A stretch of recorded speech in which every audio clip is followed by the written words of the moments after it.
Olá, muito bom dia, boa tarde, boa noite, dependendo do horário que estiver assistindo. Sou Alex, amigo de vocês, iniciando aqui mais uma transmissão, né, aqui no nosso canal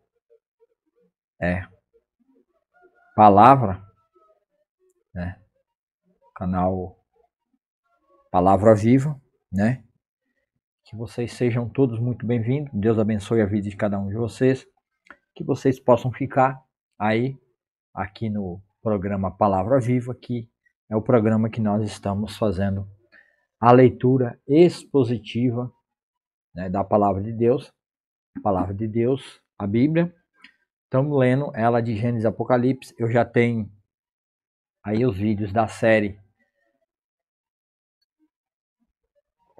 uma série de leitura, desde o capítulo de Gênesis até o vídeo de hoje, que é números 16, 17 e 18, uma série de estudos, leitura, não é estudo, é a leitura expositiva com uma explicação e um discernimento dos capítulos que eu leio, para que não seja apenas uma leitura mecânica e que você não tenha entendimento dos capítulos. Então, esse programa, que é o programa Palavra Viva, visa a leitura e uma explicação, um discernimento dos capítulos que são lidos, e assim você pode estar aprendendo tudo o que a palavra do nosso Deus tem a nos dizer.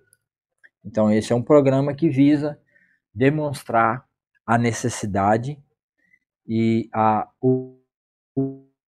urgência que precisamos voltar, colocar a Igreja de Deus na leitura da Bíblia de Gênesis a Apocalipse. Então, esse meu programa, o programa Palavra Viva, com Alex César, é para ver se consigo despertar o interesse das igrejas em fazer aquilo que os reformados fizeram a partir de 1600, a partir de 1590 alguma coisa, a partir de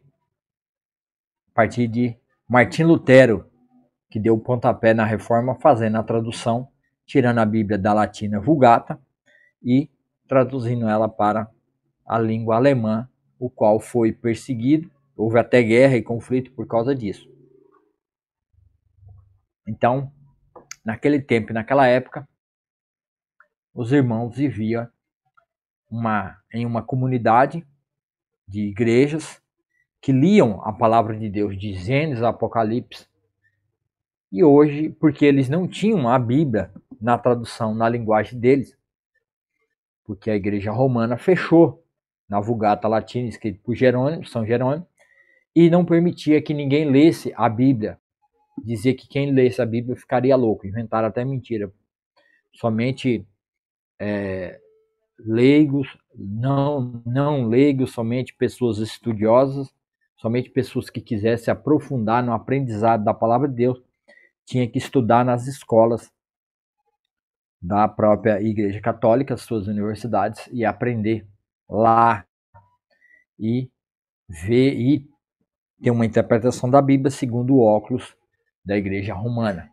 Então isso impedia que nós, os cristãos do mundo inteiro, tivesse contato diretamente com Deus através da sua revelação, através da sua palavra. Porque a palavra de Deus, ela revela a pessoa de Deus e revela Cristo e revela quem nós somos. Então, tirar a leitura da palavra de Deus, exposição de Gênesis e Apocalipse, é tirar a oportunidade das pessoas de ter um profundo relacionamento com Cristo. Quanto mais eu leio a Bíblia, mais eu mudo as minhas afeições, né, que é tomar a forma do mundo, mais eu fico longe do pecado e fico longe das afeições do mundo, e mais eu tomo a afeição da vontade de Deus através da leitura da palavra. Então isso é muito importante, a igreja hoje voltar à leitura expositiva da palavra de Deus, tá? E isso precisa ter programas de incentivo para os irmãos lerem na sua casa pelo menos 3 a 4 capítulos da Bíblia por dia, em família, numa reunião familiar ali, né? Lendo 3, 4 capítulos todo dia, e no domingo ler 4, 5 capítulos, porque dentro de um ano se lê a Bíblia exposta toda. E não parar, sempre continuar, porque você vai terminar de ler e não vai entender muitas coisas que você leu. Então você volta e leia de novo, torna a ler de novo, toda a Bíblia de novo, tá bom? Então é algo que eu já faço desde os meus 16 para 17 anos, quando Cristo me salvou e me resgatou do mundo. Eu não parei de ler a Bíblia e fico lendo ela em várias versões. E agora estou lendo a versão NVT, uma nova versão muito boa. E também estou lendo essa versão aqui de estudo, que é da Bíblia de Scofield, que é Almeida, edição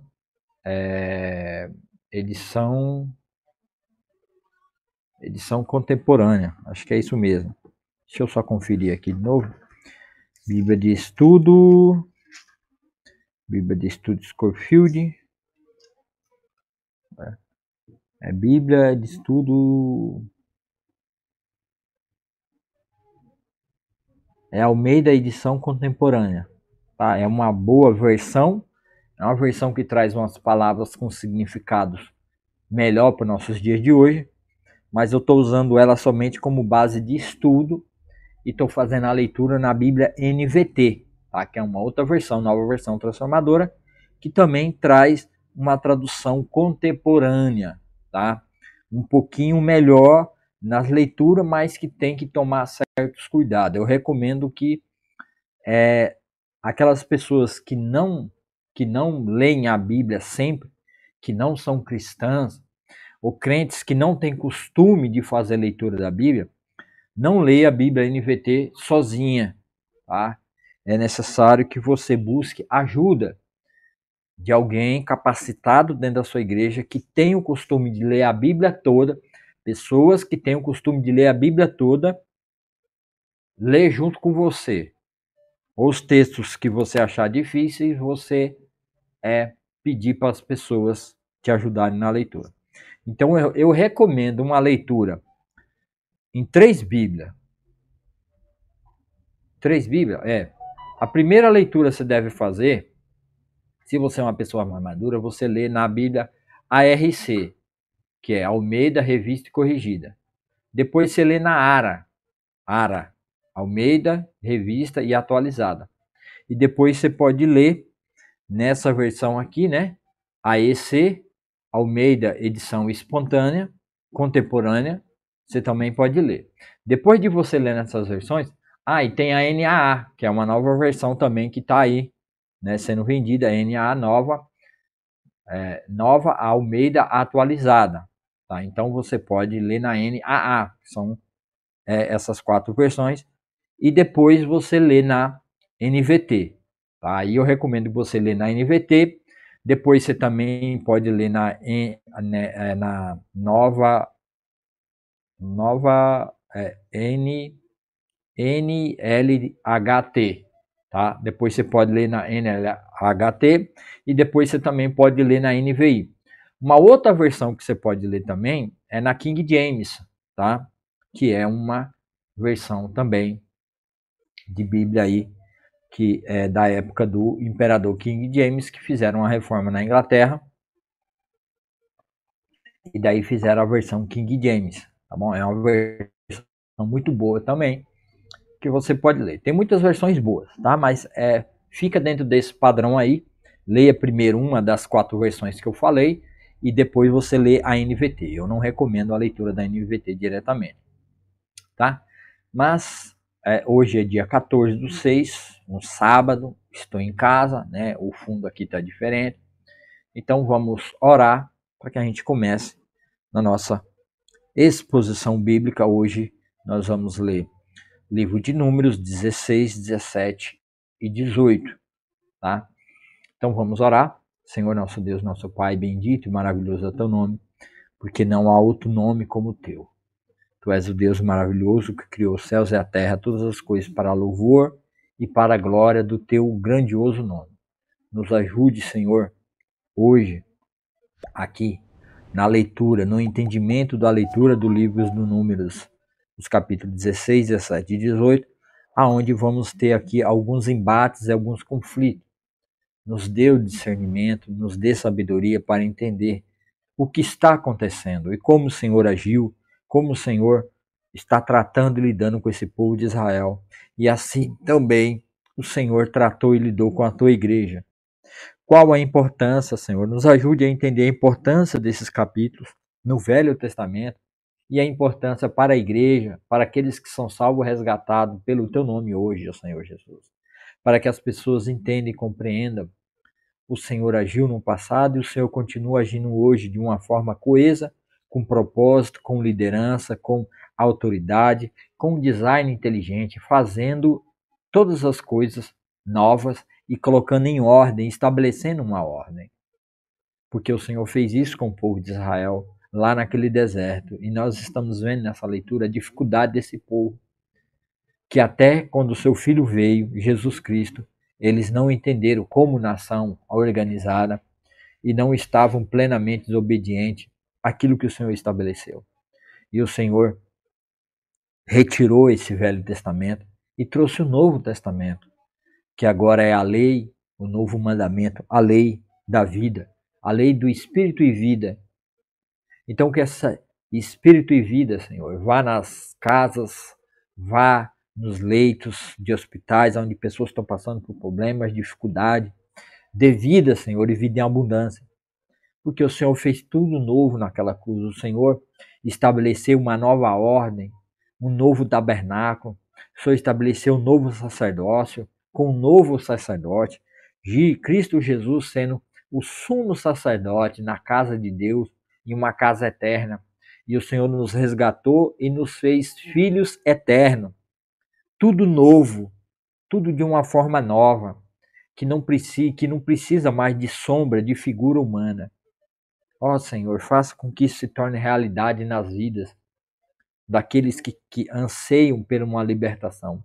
Serem libertos dos seus próprios pecados nesse mundo. Serem livres da lei que julga e condena todos aqueles que desobedecem à lei de Deus. Vivendo na nova lei, que é a lei do amor, amando uns aos outros, assim como Cristo morreu e se entregou naquela cruz.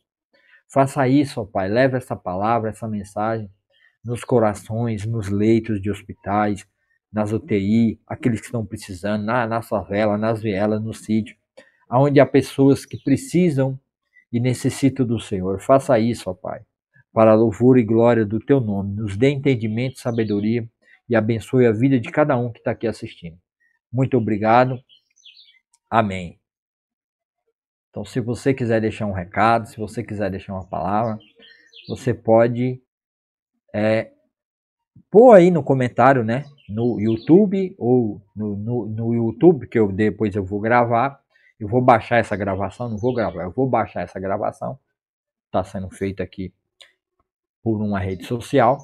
E depois eu vou baixar e vou postar no YouTube. Mas você no Facebook que está assistindo ao vivo, que vai assistir depois, também pode deixar um comentário aí embaixo na janelinha do comentário. Você deixa um comentário ou um pedido de oração que estarei orando por você no próximo vídeo, na próxima transmissão ou gravação, tá bom?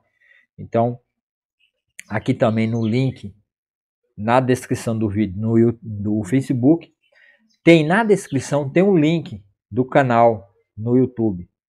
Então, eu preciso aumentar as pessoas lá no YouTube. Então, considerem clicar no link e se inscreva. Vai lá no YouTube e se inscreva no canal.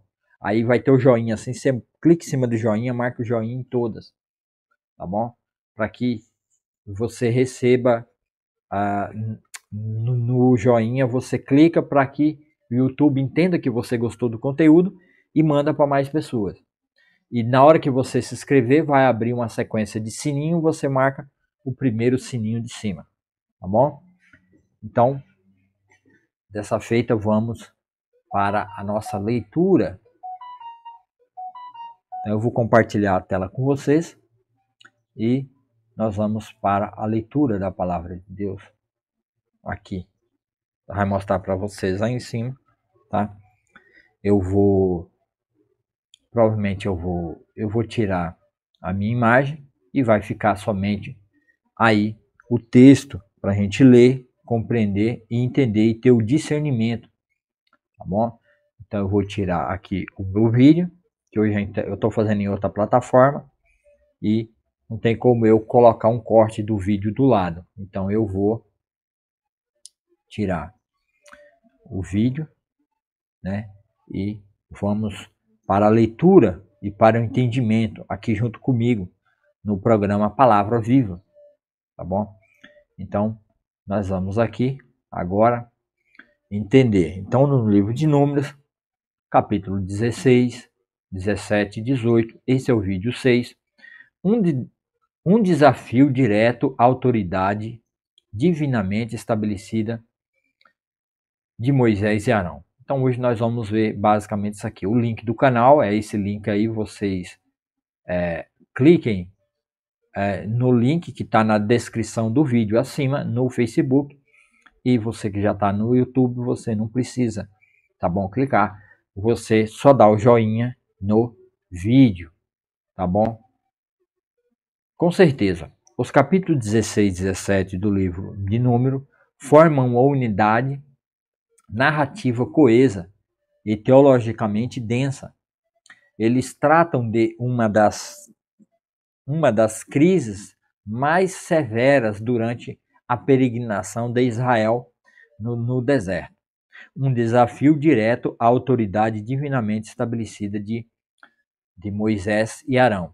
Aqui está um discernimento detalhado de cada capítulo das interconexões. Esse discernimento, primeiro eu vou ler. Primeiro eu vou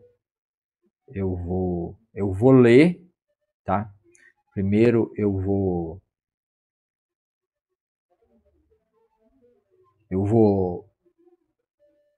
ler o texto e depois a gente vai ver o discernimento de cada texto. Só que no contexto geral, após a recusa em entrar na Terra Prometida, capítulo 13 e 14, que é o vídeo anterior, volte a assistir o vídeo anterior, acho que é o vídeo 5, o povo de Israel é condenado a vagar por 40 anos no deserto. O moral está baixo e a frustração gera um ambiente fértil para a insurreição. Então, o ambiente está fértil, né? Ninguém vai entrar na terra, 40 anos. Eles tentaram entrar na terra e Deus permitiu que os inimigos matassem muito deles, voltaram com o rabinho entre as pernas e a moral está baixa. Então, vai gerar descontentes aqui, tá bom? Na igreja não é muito diferente, tá? Não é muito diferente. Tem pessoas dentro da igreja que quer buscar somente coisas e bênçãos para si, porque eles vê lá fora, né, essa teologia da prosperidade, teologia da libertação, e querem viver uma vida só de bênção e só de maravilhas e só de milagres. Então a causa acaba trazendo insurreição. Estes 3 capítulos narram a rebelião, a resposta divina para confirmá-la e a reorganização do serviço sagrado como consequência. Então a gente vai começar a ler aqui, aí nós vamos ver a rebelião de Corá, né? Então a gente vai começar a ler a rebelião de Corá. Eu vou deixar o meu vídeo aqui embaixo, tá bom? Acho que não vai ter muito problema não. Livro de Números, capítulo 16, 1. Corá, filho de Issar, descendente de Coate, filho de Levi, armou uma conspiração com Datã e Abirão, filhos de Eliabe, e On, filho de Pelete, da tribo de Ruben. Com outros 250 israelitas, todos membros importantes da comunidade, quer dizer, eram líderes importantes. Os 3 instigaram uma rebelião contra Moisés. Juntaram-se contra Moisés e Arão e disseram: vocês foram longe demais. A comunidade foi consagrada pelo Senhor. e ele está em nosso meio.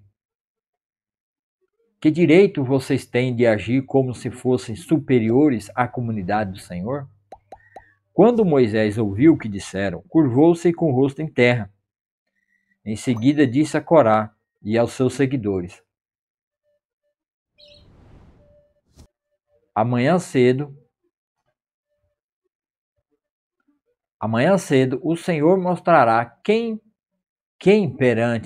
pertence a ele e quem é consagrado.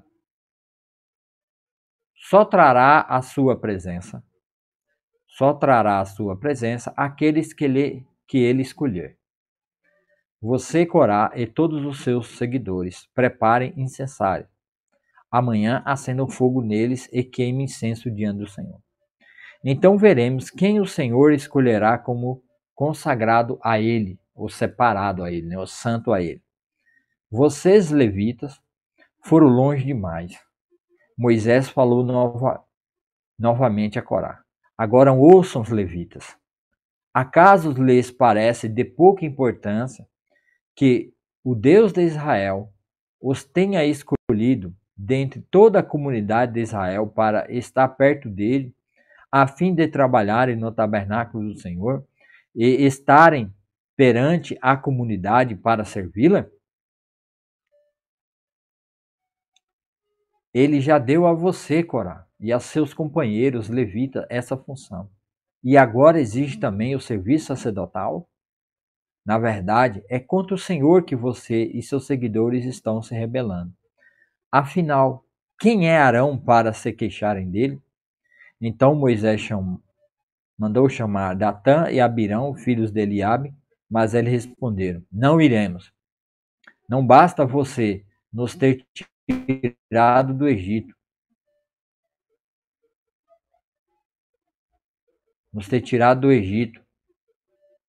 uma terra que produz leite e mel com fartura, para nos matar aqui no deserto?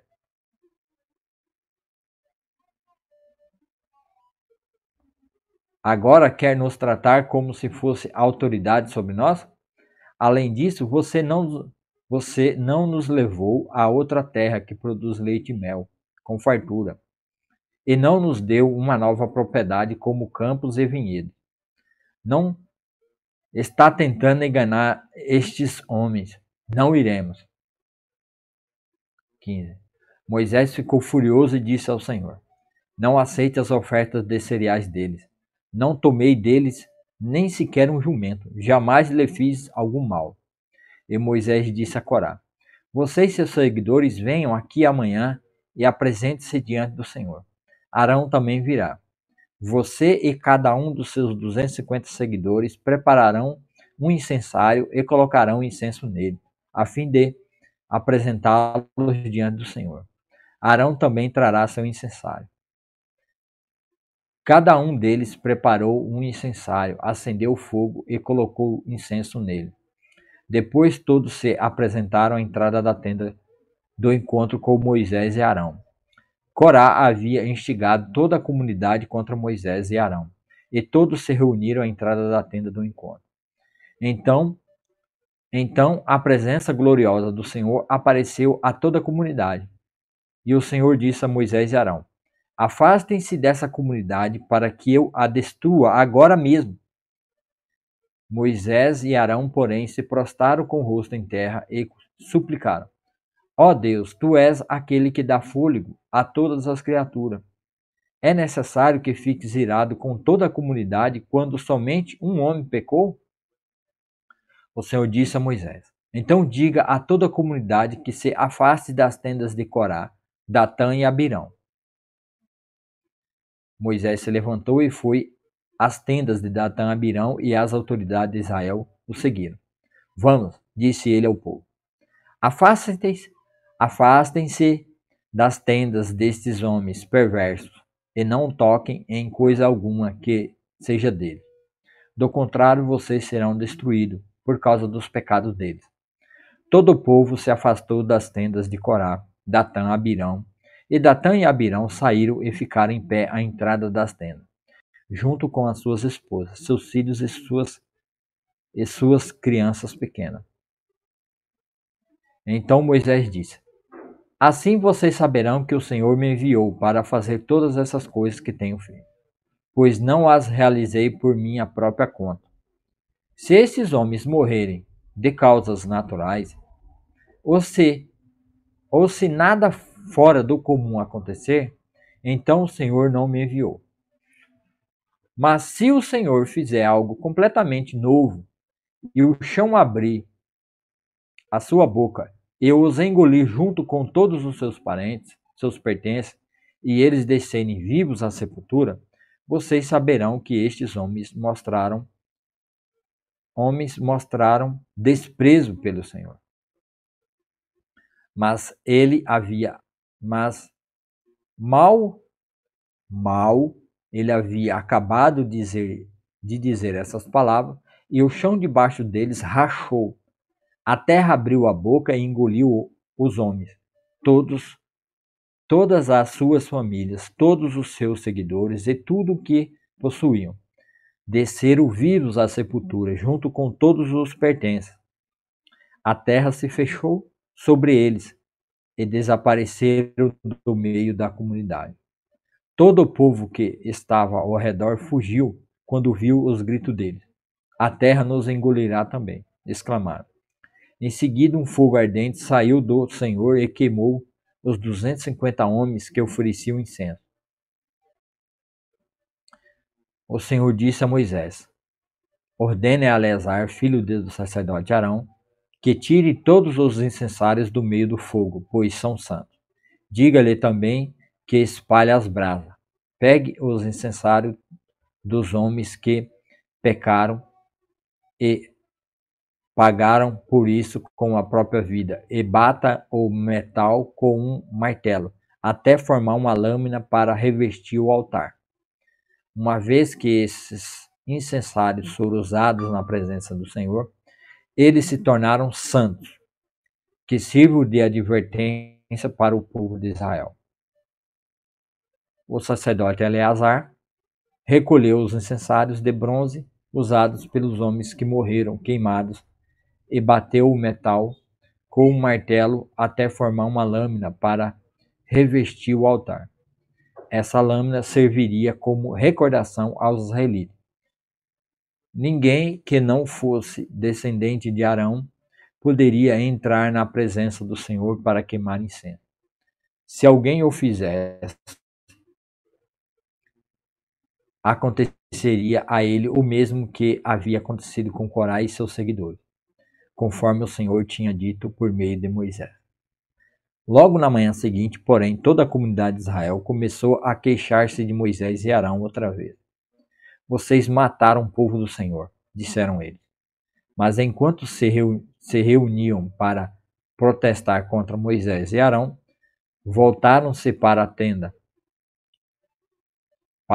do encontro e viram uma nuvem cobri-la, e a presença gloriosa do Senhor apareceu. Moisés e Arão foram para a frente da tenda do encontro, o tabernáculo, tá?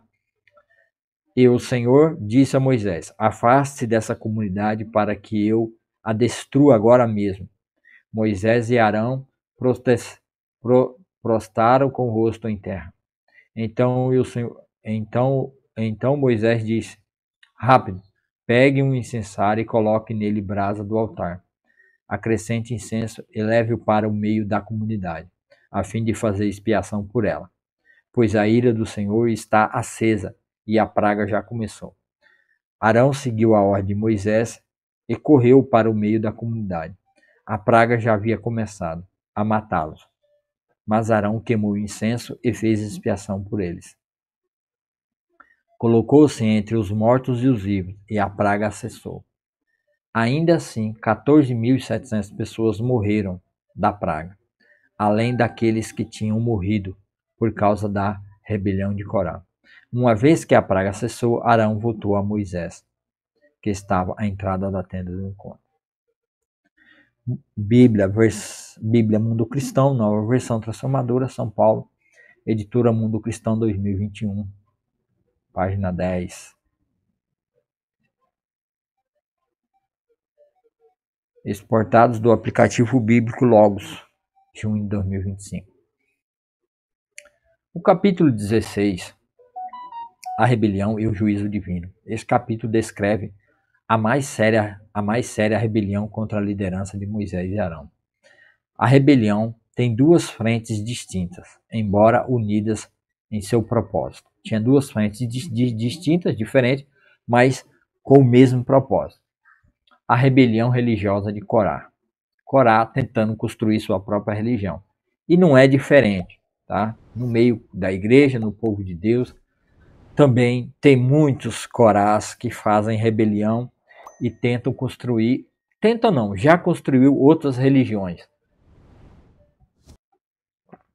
que não é a igreja de Cristo. Deixa eu só dar uma verificada aqui se está tudo ok na transmissão. Transmissão está tudo ok. Então vamos continuar na nossa leitura.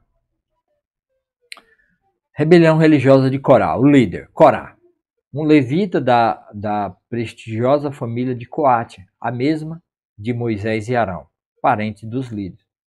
Motivação de Corá: inveja e ambição espiritual. Corá e seus 250 seguidores, homens de renome em Israel, argumentam que toda a congregação é santa e que Moisés e Arão se exaltaram indevidamente.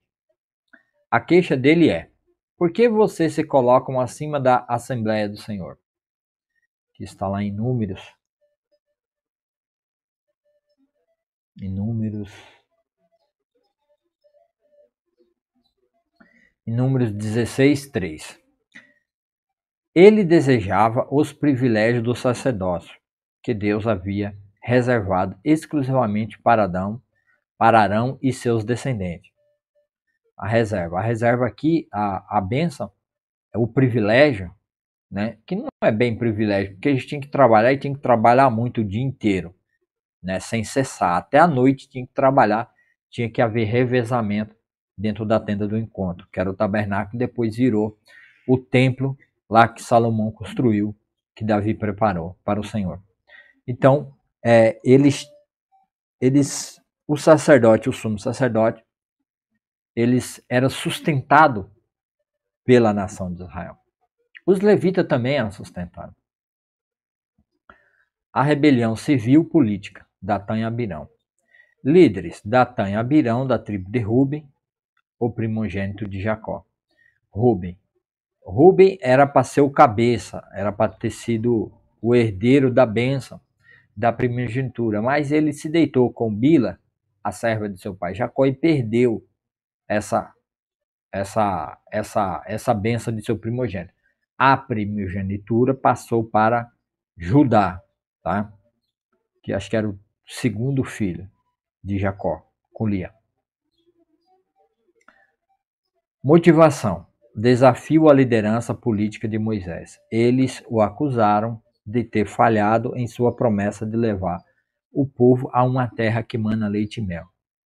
Na verdade, eles o acusaram de tirá-los do Egito, que, ironicamente, descreve como uma terra que mana leite e mel, para matá-los no deserto. Número aqui de novo, tem um erro aqui, mas esse erro não foi meu, tá? Esse erro foi na hora de copiar. Números 16, 13 a 14. Eles se recusam a se apresentar a Moisés, demonstrando total insubordinação. O juízo divino. O juízo divino. Moisés, em vez de usar sua própria autoridade, submete a questão a Deus. O julgamento é dramático e específico para cada grupo. Primeiro, juízo sobre Datã e Abirão, que são os líderes da casa de Ruben, né? O juízo divino. Juízo, Datã e Abirão. A terra se abre e engole vivos Datã e Abirão, suas famílias e todos os seus bens. Um sinal de que a sua liderança terrena e suas reivindicações foram completamente rejeitadas. Juízo sobre Corá e os 250 líderes. Fogo desce do Senhor e consome os 250 homens que ousaram oferecer incenso, uma função sacerdotal. Isso demonstra que Deus rejeitou sua pretensão ao sacerdote. O destino exato de Corá é, é debatido.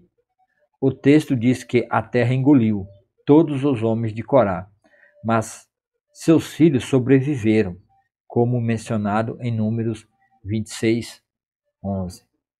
Quer dizer, os filhos de Corá provavelmente não participaram dessa rebelião, né? E ficaram e sobreviveram, né? Juízo sobre a congregação murmuradora. No dia seguinte, o povo murmurava contra Moisés e Arão, culpando-os pelas mortes. Uma praga irrompe entre eles. Arão, instruído por Moisés, corre com o seu incensário para fazer expiação pelo povo, ficando entre os mortos e os vivos. Né? Números 16, 48. A praga cessa, mas não antes de matar 14.700 pessoas. Este ato reforça dramaticamente o papel intercessor único do sacerdote. Bom, então, demonstra que somente o sumo sacerdote pode interceder pelo povo e fazer expiação. Isso aqui é uma sombra de Cristo, o sumo sacerdote da casa celestial de Deus, do reino de Deus. Agora vamos para o 17. O Senhor disse a Moisés: diga aos israelitas que tragam 12 varas de madeira, uma para cada líder das tribos de seus antepassados. Escreva o nome de cada líder em sua vara.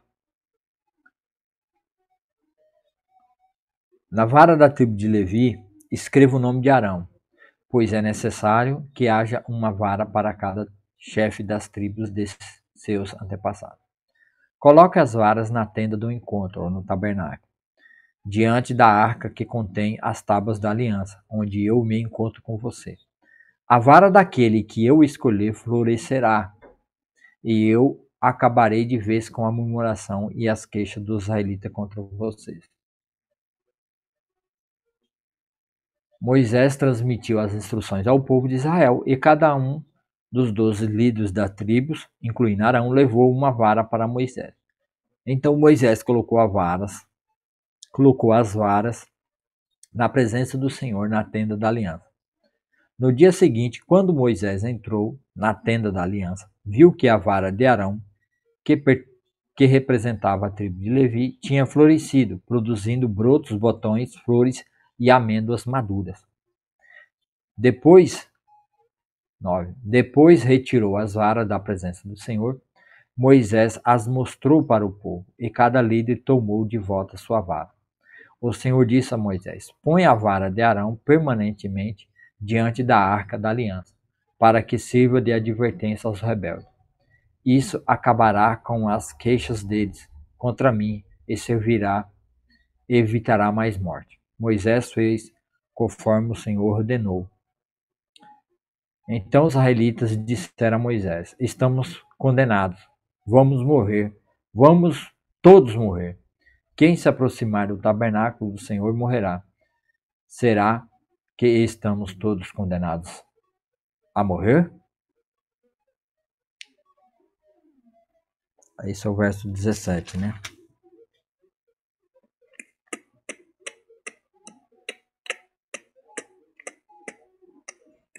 Aí acaba aqui, aí vamos para o discernimento do capítulo 17. A confirmação, começando aqui, né? A confirmação divina do sacerdote. O juízo do capítulo 16 foi um sinal negativo, punição. Agora Deus fornece um sinal positivo e milagroso para encerrar permanentemente a questão sobre quem tem o direito de servir como sacerdote. Os testes das varas. Deus instrui Moisés a tomar uma vara, um bordão ou um cajado para cada uma das 12 tribos, com o nome do líder de cada tribo escrito nela. Na vara da tribo Levi, o nome de Arão deveria ser escrito. O milagre. As 12 varas são colocadas na tenda do encontro, no tabernáculo, diante da arca da aliança. No dia seguinte, a vara de Arão não apenas brotou, mas floresceu e deu amêndoas maduras. As outras varas permaneceram inalteradas. Significado: este não é um milagre de destruição, mas de vida, fruto e eleição. Uma vara morta volta a dar vida, simbolizando que Deus é quem dá vida e escolhe seus servos. As amêndoas, que são dos primeiros frutos da primavera, simbolizam o fruto e a vitalidade do sacerdócio escolhido por Deus. Propósito: a vara de Arão deveria ser guardada como um sinal para os rebeldes, para que as murmurações cessassem e mais ninguém morresse. A reação do povo é de extremo temor, reconhecendo a santidade de Deus e o perigo de sua proximidade dele, sem a devida mediação. Aí agora vamos para o capítulo 18, né? Os anos de peregrinação, confirmação dos deveres e privilégios de Arão e dos levitas. O Senhor disse a Arão: você e seus filhos e seus parentes da tribo de Levi serão responsabilizados por qualquer ofensa relacionada ao santuário. Mas somente você e seus filhos serão responsabilizados por ofensas relacionadas ao serviço sacerdotal.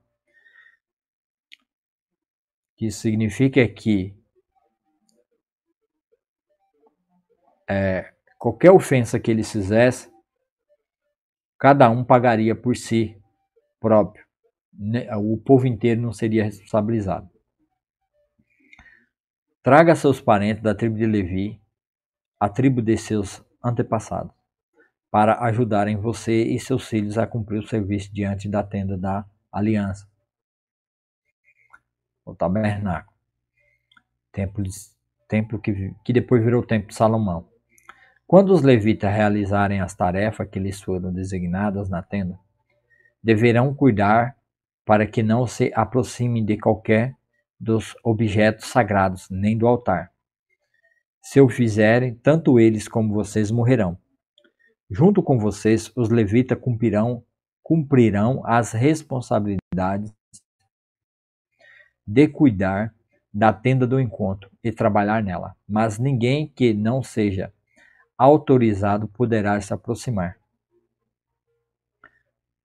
Vocês se encarregarão pessoalmente do serviço no santuário e no altar, para que minha ira não se volte a se acender contra o povo de Israel. Eu mesmo escolhi dentre todos os israelitas, seus parentes, os levitas, como presente para vocês, consagrados ao Senhor para o serviço na tenda do encontro. Mas você e seus filhos, os sacerdotes, devem se encarregar pessoalmente de todos os serviços sacerdotal relacionado ao altar e ao que está por trás da cortina interna. Eu lhes dou o serviço sacerdotal como um presente. Qualquer pessoa não autorizada que se aproximar do santuário será morta. Tá vendo? Então, serviço de sacerdócio dentro do tabernáculo é exclusivamente a partir da cortina dentro do santo, e depois do santo do santo era somente os descendentes de Arão podiam ministrar esse sacerdócio lá dentro. Tá? E mais ninguém poderia fazer esse serviço no lugar da família de Arão. Tá? Que isso durou até o sacerdócio Zadok, que substituiu, né, que tomou o lugar do sacerdócio da família de Arão, porque o Eli, né, o sumo sacerdote na época do rei Saul, na época do profeta Samuel e juiz, que Samuel foi juiz em Israel. Bem nessa época, o o Eli, que era sacerdote, e seus 2 filhos, Ofni e Finés, pecaram contra o Senhor, os filhos deles pecaram, levando a transgressão, e Deus falou pela criança Moisés, né, queria acabar com o sacerdócio araônico em Israel e ia passar para uma outra família. Então, na época de Davi, o último descendente que sobreviveu, porque Saul foi lá e matou os 40 sacerdotes do Senhor, que eram os filhos de Ofni e Finéias, netos de Eli, que sobreviveram, né, que nasceram, né, que eram os descendentes de Icabô e de Icabô, esqueci o nome do outro filho que nasceu. As mulheres de Ofni e Finéias, quando soube que a Arca da Aliança tinha sido tomada pelos filisteus numa guerra e que os maridos haviam morrido, Deus tinha matado Ofni e Finéias na guerra, elas deram luz e uma das crianças era Icabô. E assim Deus tirou o sacerdócio da família, a exclusividade da família de Arão, e passou para a família de Zadok. E depois, em Cristo Jesus, quando Jesus vem, esse sacerdócio que é antigo, que é passado, que desvaneceu, que já não servia mais, foi totalmente rejeitado pelo Senhor, e Cristo Jesus foi estabelecido como novo sumo sacerdote, como diz lá em Hebreus.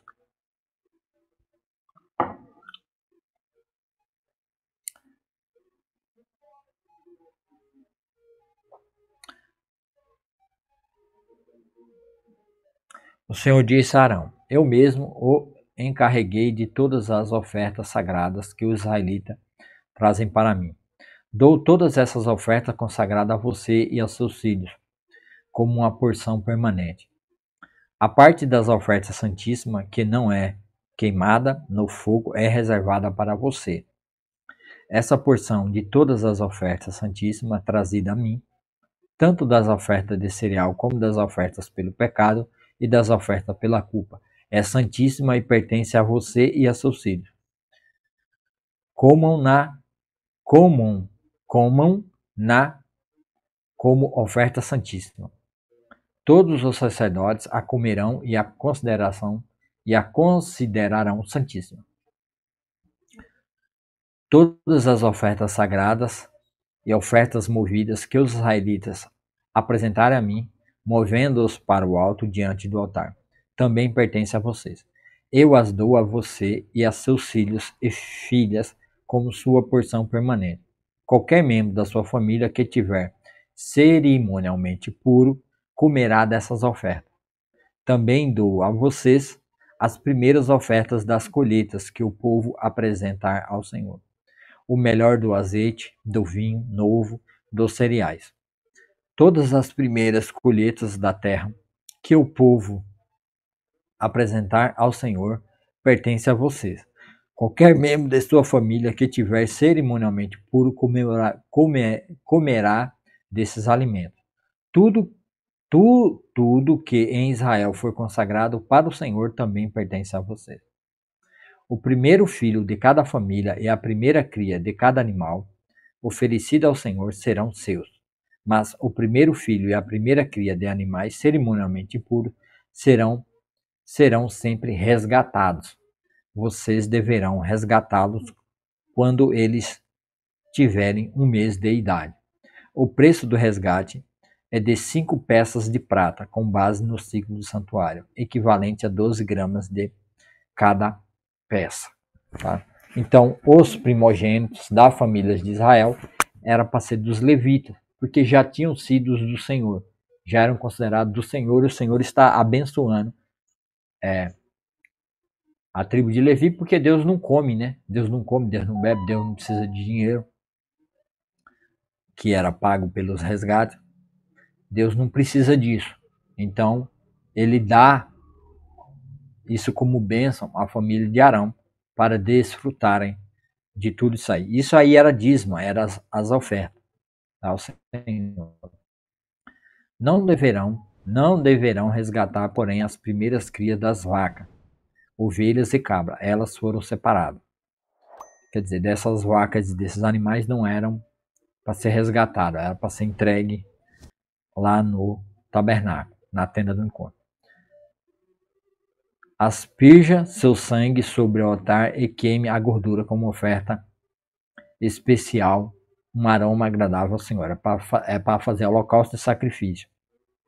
A carne desses animais pertence a vocês, como o peito e a coxa direita, que são movidas para o alto, como oferta especial diante do altar. Sim, eu dou a você todas essas ofertas sagradas que os israelitas apresentam ao Senhor. São para você e para seus filhos e filhas, para serem comidos como sua porção permanente. Essa é uma aliança sem fim e irrevogável entre o Senhor e você, e também se aplica a seus descendentes. O Senhor disse mais a Arão: vocês, sacerdotes, não receberão herança nem propriedade alguma na terra do povo. Eu sou sua propriedade e sua herança entre os israelitas. Darei aos levitas os dízimos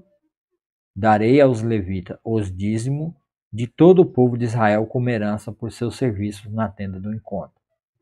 Tá? Então, essa aqui é a lei da oferta do dízimo. Só quem podia receber o dízimo da terra permanentemente, para sempre, era Arão e seus filhos.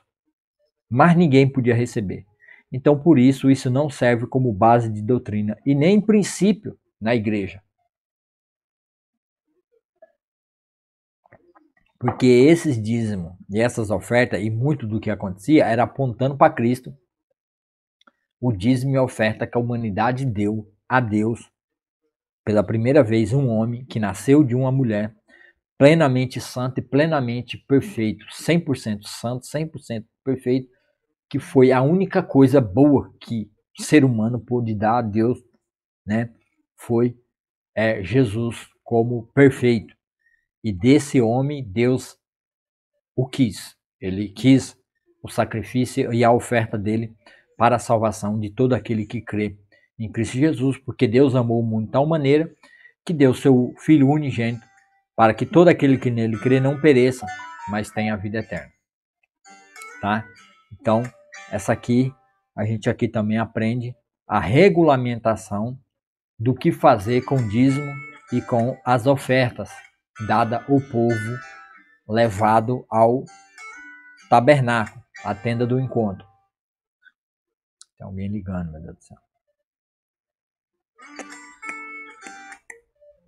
De agora em diante, nenhum israelita se aproximará da tenda do encontro, ou tabernáculo. Se alguém se aproximar, será declarado culpado e morrerá. Somente os levitas servirão na tenda do encontro e serão responsabilizados por quaisquer ofensas contra ela. Essa é uma lei permanente para vocês, a ser cumprida de geração em geração. Os levitas não herdarão porção alguma de terra entre os israelitas, pois eu lhes dou o dízimo dos israelitas apresentados como oferta para o Senhor. Essa será a herança dos levitas. Por isso eu disse que eles não herdariam terra alguma entre os israelitas. O Senhor disse ainda a Moisés: dê as seguintes instruções aos levitas. Quando receberem dos israelitas os dízimos que eu dou a vocês como herança, como sua herança, entreguem a 10ª parte deles, um dízimo dos dízimos, ao Senhor como oferta. Essa será considerada sua oferta das colheitas, como se fosse o primeiro cereal de sua eira ou do vinho de sua prensa e uvas. Apresentem a 10ª parte do dízimo recebido dos israelitas como oferta para o Senhor. Essa é a porção sagrada do Senhor, e vocês devem apresentá-la ao sacerdote Arão. Entreguem-na ao Senhor as melhores porções de todas as ofertas sagradas que receberem. Dê as seguintes instruções aos levitas. Quando apresentarem a melhor parte como sua oferta, ela será considerada como se tivesse vindo de sua própria eira ou de sua própria prensa de uva. Como eles não receberam terra, eles iam receber o seu sustento de toda a nação de Israel. Então era para eles considerarem como se fossem da própria terra deles. Vocês e suas famílias comerão desse alimento onde quiserem, pois é a recompensa por seu serviço na tenda do encontro. Não serão considerados culpados por aceitarem os dízimos, desde que entreguem a melhor porção aos sacerdotes. Mas tomem cuidado para não tratar as ofertas sagradas dos israelitas como se fosse algo qualquer. Se o fizerem, morrerão. Então aqui termina o capítulo 17. O capítulo 18 e vamos para o discernimento. Capítulo 18. A instrução do serviço do sustento. Após a rebelião ser esmagada, capítulo 16, e o sacerdote de Arão ser milagrosamente confirmado, capítulo 17, dos bordões, das flores no cajado de Arão. Este capítulo estabelece as consequências práticas e legais. Ele define claramente os papéis, as responsabilidades e o sustento dos sacerdotes e levitas. É uma resposta organizacional de Deus para a crise, responsabilidades e hierarquia. Os sacerdotes, Arão e seus filhos, eles são responsáveis pela iniquidade do santuário e pela iniquidade do seu sacerdote. Isso significa que eles carregam a culpa por qualquer profanação ou erro no serviço sagrado. Seu privilégio vem com uma responsabilidade imensa.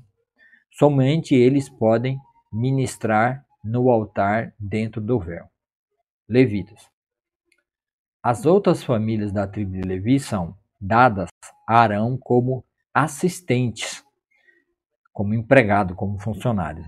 Eles cuidam da manutenção e transporte do tabernáculo, mas são estritamente proibidos de tocar nos objetos sagrados ou no altar, sob pena de morte. Uma clara hierarquia é estabelecida. Então, uma clara hierarquia é estabelecida ali. Provisões e sustento.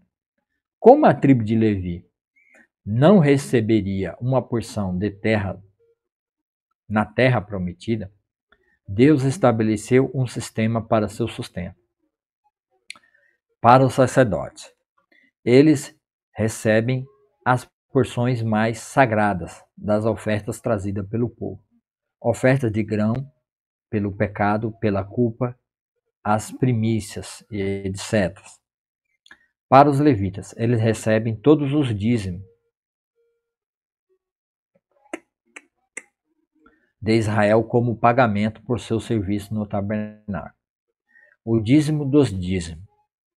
Por sua vez, os levitas deveriam pegar a melhor 10ª do dízimo que recebiam, o dízimo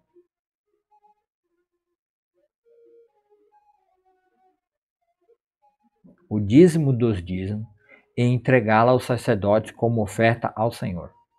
Discernimento e conexão teológica. Da desordem para a ordem. A narrativa flui do caos da rebelião, 16, para a confirmação milagrosa, 17, e finalmente para a legislação ordenada, capítulo 18. Deus responde à rebelião humana não apenas com punição, mas com clareza, revelação e estrutura. Santidade e mediação. Santidade e mediação. O tema central é a santidade de Deus. Ele não pode ser abordado de qualquer maneira ou por qualquer pessoa. A rebelião de Corá foi uma falha em reconhecer essa santidade e a necessidade de uma mediação divinamente apontada, ou apontada por Deus, ou chamada por Deus. Os julgamentos e a vara florescida reforçam que a escolha pertence a Deus e não aos homens. Não há ambição humana. E não há ambição humana. Os julgamentos e a vara florescida reforçam que a escolha pertence a Deus Não, não a, não a, não a ambição humana, né? A com crase aí, não a ambição humana. Os líderes não eram escolhidos segundo padrões daquilo que da ambição, né? De Corá, né? E Datã e Abirão. Autoridade versus autoritarismo. Moisés e Arão não agem por conta própria. Diante do desafio, eles se prostram, elevam a questão a Deus. Sua autoridade não vem de si mesmo, mas de sua submissão a Deus. Em contraste, os rebeldes são autopromovidos. Eles querem se autopromover. Aí agora nós vamos tratar na igreja. Prefiguração cristã. Na teologia cristã, esses eventos são vistos como prenúncio de Cristo. Arão, como sumo sacerdote, intercedendo para parar a praga. É uma sombra de Jesus Cristo, o sumo sacerdote perfeito que se oferece para salvar a humanidade. Hebreus 4 e 9. A vara de Arão, um pedaço de madeira morta que gera vida. É um poderoso símbolo da ressurreição de Cristo, que traz vida da morte, e confirma sua posição única como mediador escolhido por Deus. Então, assim, a gente aqui nós encerramos, né? Essa leitura do capítulos 16, 17 e 18 e também o entendimento, né, desses capítulos, que é muito importante para a gente poder compreender e entender, né? Então, no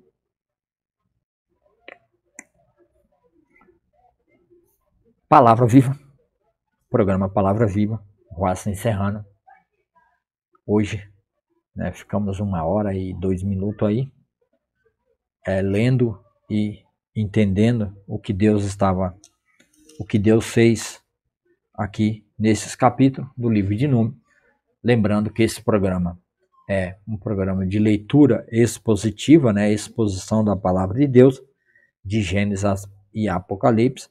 Eu já fiz exposição para um melhor entendimento do significado desses apontamentos, que eu já li o Evangelho de João, eu já li o livro de A Carta aos Hebreus inteiro, eu já li 1 João, eu já li 2 João, e eu já li João 3 e eu já li Judas. Então, para que as pessoas que têm interesse fechar um entendimento. Então, vá lá nesse mesmo canal no YouTube e assista a série, né, a playlist, né, de Gênesis 1 até o capítulo de hoje, de Números. Também no Velho Testamento eu já li o livro de Jó, também para trazer entendimento melhor do tempo, né, colocando Jó dentro de uma leitura temporal cronológica, né, dentro da cronologia dos eventos, porque a Bíblia ela não coloca todos os livros, ela não é organizada por eventos cronológicos de acontecimento, porque a gente não sabe quando é de fato que o livro de Jó foi escrito. Provavelmente, talvez ele foi escrito por Moisés, mas contando a história de alguém contemporâneo da época de Abraão, Isaac ou Jacó. Tá? Então, assista a essas séries de leituras bíblicas que está aqui no meu canal. Canal Palavra do Avivamento, porque eu quero chamar a atenção e eu quero trazer isso para o povo, para a nossa nação cristã no Brasil, que segundo o IBGE já aumentou e muito a quantidade de cristãos no Brasil, estamos quase chegando na metade de gente evangélica, entre aspas, que nem todos que dizem ser crentes são crentes de fato, mas há uma minoria que lê a palavra de Deus e busca o entendimento correto de Deus, de Gênesis a Apocalipse, numa leitura espontânea. Então, dizem que vai haver um avivamento no nosso país e na nossa nação. E aí estão fazendo de tudo para criar um avivamento artificial através da teologia da prosperidade, teologia da libertação e tantas outras teologias aí, hipóteses humanas, né, que na realidade não vai trazer avivamento. Porque a única coisa que pode avivar o homem de fato de Deus, ou que pode fazer as pessoas nascerem de novo dentro da igreja, e assim esse povo ser avivado e transformado, é pela leitura expositiva da palavra de Deus. Sem a leitura da Bíblia, não haverá avivamento nesse país e nessa nação. Então, esqueça essa ideia avivalista que tem por aí, né, que através de grandes cultos, grandes pregações, né, baseada em axiologias, né, cultos show culto, né, culto show, tudo isso aí não vai trazer avivamento nenhum. Igrejas dark, né, que agora as igrejas estão se tornando em clubes, né, várias igrejas batistas aí viraram um clube, tem o fundo da igreja pintado de preto, um púlpito ali, né, pequenininho, ou em cima de um tambor, ou de toda essa coisa dark aí, que para mim é o satanismo entrando dentro da igreja, né, aos pouquinhos o satanismo vai entrando através da escuridão, através do dark, essa cultura oca, né, ela vai entrando para dentro da igreja e vai levar à morte, ou algumas igrejas já morreram, já estão mortas e não servem para mais nada no reino de Deus. Então, para mim, a única forma de avivamento na igreja hoje é através da leitura. Se os pastores não tomarem consciência e não começarem a ler a Bíblia de Gênesis a Apocalipse e fazer a leitura espontânea, esqueça. Tá? Não haverá avivamento nesse povo e nessa nação. Tá bom? Vamos ter ajuntamento de supostos crentes. Povo evangélico, né? Um povo evangélico aí que a sua vida, a vida deles pessoal é um desastre, tá? É moralmente devastador, tá bom? Então, a minha intenção é essa, é avivar, ver se dentro desse povo evangélico começa um avivamento pelo desejo de ler a palavra de Deus, de Gênesis e Apocalipse, para ter um relacionamento. Não tem como você ter um relacionamento pessoal com Deus se não for pela palavra dele, onde ele se revela. Que nem a gente tem visto aqui. Então, por isso eu peço para você do YouTube, gostou do vídeo, gostou disso que eu estou trazendo, compartilhe com mais pessoas. Compartilhe, dê o joinha, se inscreva no canal e compartilha. Manda para os seus amigos, para os seus grupos de igreja, de política ou de qualquer coisa aí que você tenha grupo, tá? Então vamos orar e vamos encerrar. Senhor, meu Deus, meu Pai, obrigado por essa palavra maravilhosa, obrigado pelo entendimento que o Senhor nos traz, obrigado por essa sombra, porque todo esse sacerdócio é uma sombra daquilo que era a realidade, que era o seu Filho Jesus Cristo vindo e dando a sua vida como sumo sacerdote e como sendo o próprio Cordeiro. Ele é o sumo sacerdote que se oferece a si mesmo por nós para resgatar os filhos de Deus espalhados no mundo inteiro. E assim eu fui alcançado, 2020 anos depois, eu fui alcançado por esse sumo sacerdote que hoje vive e está na presença de Deus. E isso, Senhor, tem que ser ensinado dentro da tua igreja.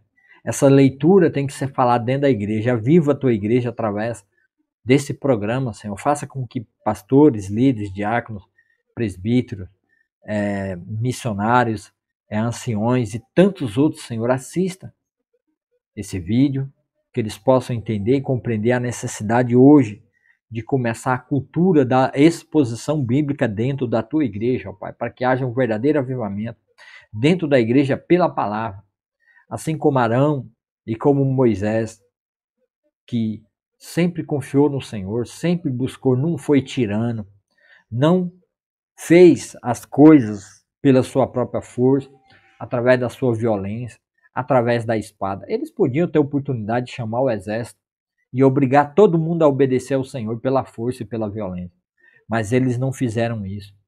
Se colocavam diante do Senhor, se prostravam diante do Senhor e oravam e pediam para o Senhor intervir e convencer os rebeldes e praticar a justiça.